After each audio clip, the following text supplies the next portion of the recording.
My sisters and brothers, I greet you all with the love and peace of the Lord. I invite you to meditate together with me on the holy word of God of 15th March 2023. The pivot, follow and live. The indicative of our reflection. Often, laws and statutes are seen in a legalistic and moralistic sense. Accordingly, there is a pressing sense of fear and coercion. Today, we can focus our reflection on the attitude and approach toward laws and rules. As such, they indicate a restrictive and binding nature and role.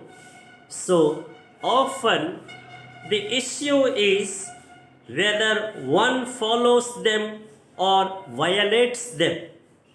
Fidelity thus is measured in terms of adherence to their observance.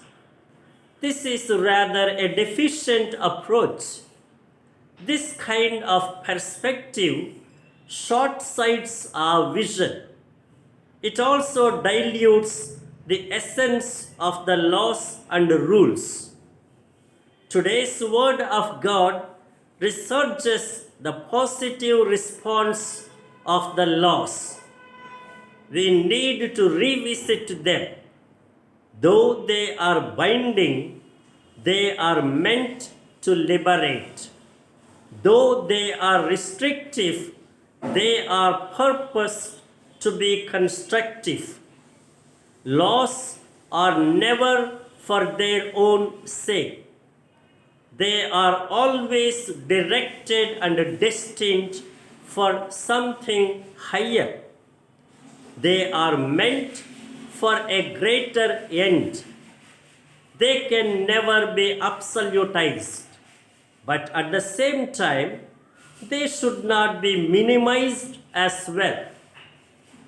In the light of the first reading, the noble purpose of the statutes and decrees is to live and take possession of the destined land.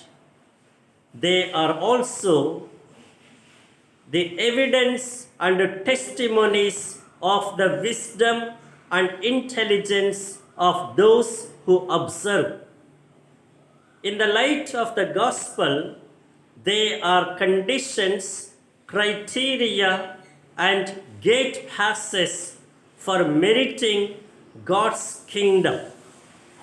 We are earnestly called to remember them and not let them slip from our memory. We must obey them and also teach and lead others to follow the same. And now the imperative for our life.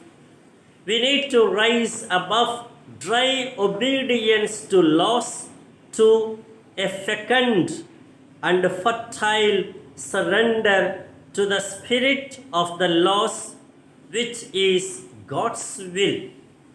In this sense, there is no scope for any leverage.